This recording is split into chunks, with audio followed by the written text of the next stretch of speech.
हमारे चैनल को सब्सक्राइब करें और नई अपडेट्स के लिए घंटी के बटन को जरूर दबाएं। देखिए इस जनाजे को, ये जनाजा आपके सामने रखा हुआ है, बल्कि ये सिर्फ एक जनाजा नहीं बल्कि 5 जनाजे हैं। एक घर की पूरी फैमिली है, माँ और बाप और तीनों औलाद, पूरा घर का घर इस दुनिया से चला गया है। पूरे घर वाले हादसे के शिकार हो गए हैं। 5 जनाजे आपके सामने रखे हुए हैं।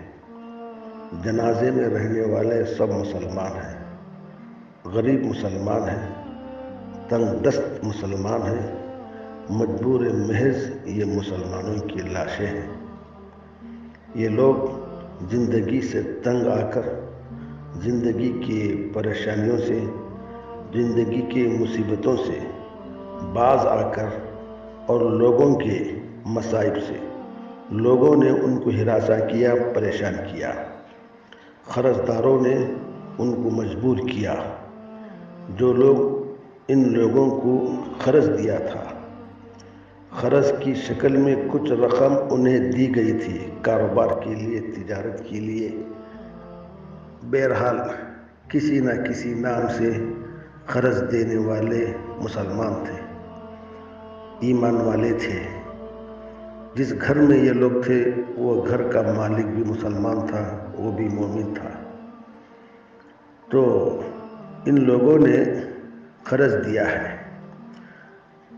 रिश्वत, ब्याज, रिबा की शक्ल में उन्हें कर्ज दिया गया था।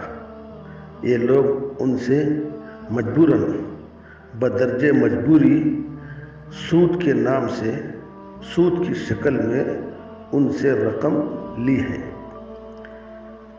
जब उन्होंने उनसे रकम वसूल करना चाहा या वसूल कर रहे थे, अब ये सूद की शक्ल में रकम दे रहा था।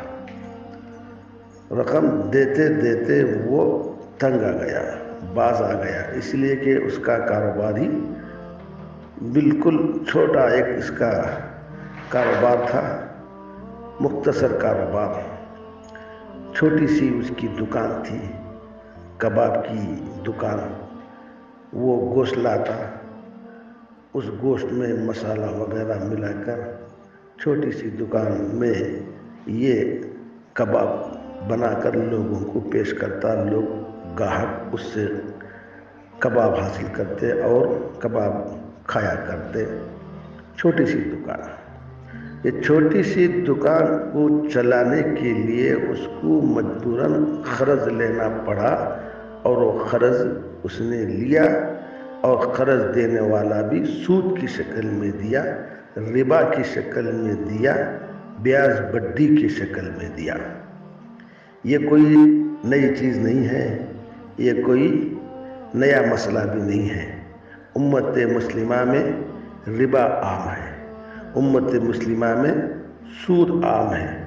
अच्छे अच्छे लोगों के घरों में सूद है, और बग़ैर सूद के कोई किसी को कर्ज नहीं देता।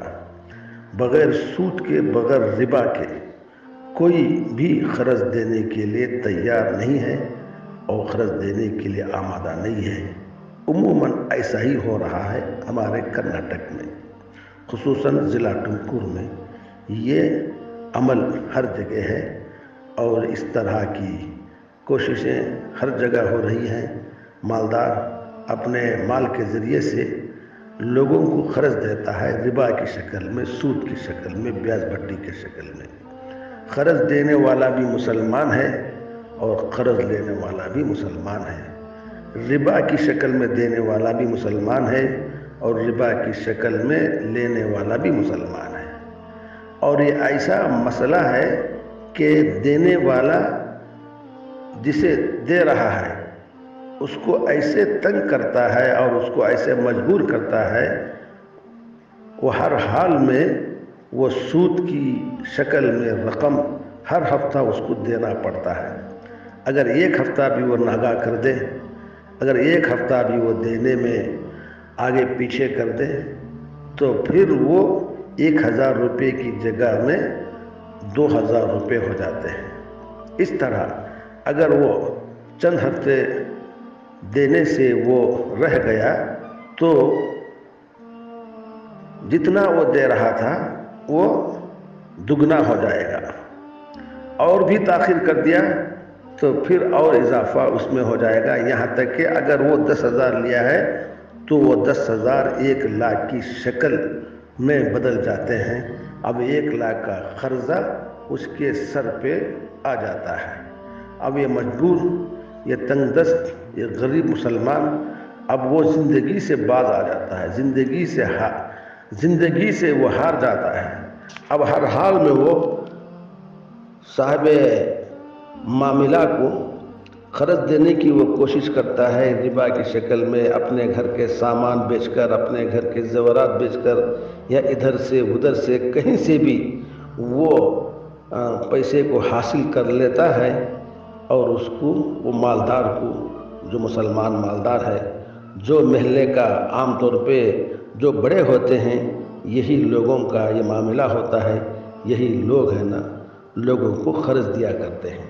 अब इधर उधर से वो कोशिश करके वो हर हाल में उसको क़र्ज़ दे देता है। ये सिलसिला, ये रिवाज, ये माहौल हमारा बना हुआ है, हर कोई जानता है। अब इसके अलावा और कोई रास्ता नहीं है गरीब को जीने के लिए, गरीब को ज़िंदगी गुजारने के लिए कोई रास्ता नहीं है। गरीबों के लिए ज़िंदगी गुजारने का बहुत ही बड़ा मसला है, ज़िंदगी गुजारना उनके लिए आसान नहीं है। आप जानते हैं मुसलमानों में अक्सर बेरोज़गार हैं, आप जानते हैं मुसलमानों में अक्सर बेरोज़गार हैं, रोज़गार फराहम नहीं है, कसम पुरसी के आलम में है और परेशानी के आलम में है। कोई अपनी बेटी के पढ़ाई के लिए परेशान है, कोई अपनी बेटी की शादी के लिए परेशान है, कोई अपने घर का किराया देने के लिए परेशान है, कोई ज़िंदगी गुजारने के लिए परेशान है। बहरहाल मुसलमान परेशानी के आलम में मुब्तला है, मुसलमान परेशान है। मुसलमानों की परेशानी को दूर करने के लिए हमारे मुसलमानों में कोई रहनुमा नहीं है, कोई रहबर नहीं है, और कोई हमारी दस्तगीरी करने वाला नहीं है, कोई हमारा हाथ पकड़ने वाला नहीं है, कोई हमारी रहबरी करने वाला नहीं है। जहाँ भी हम जाते हैं सब रहज़न है, कोई दीन के नाम से लूट रहा है, कोई दीन के नाम से हमें परेशान कर रहा है, कोई अमलियात के नाम से हमें परेशान कर रहा है। अब मुसलमान, गरीब मुसलमान कहाँ जाए? वो दीनदार के पास जाता है तो उसे वहाँ भी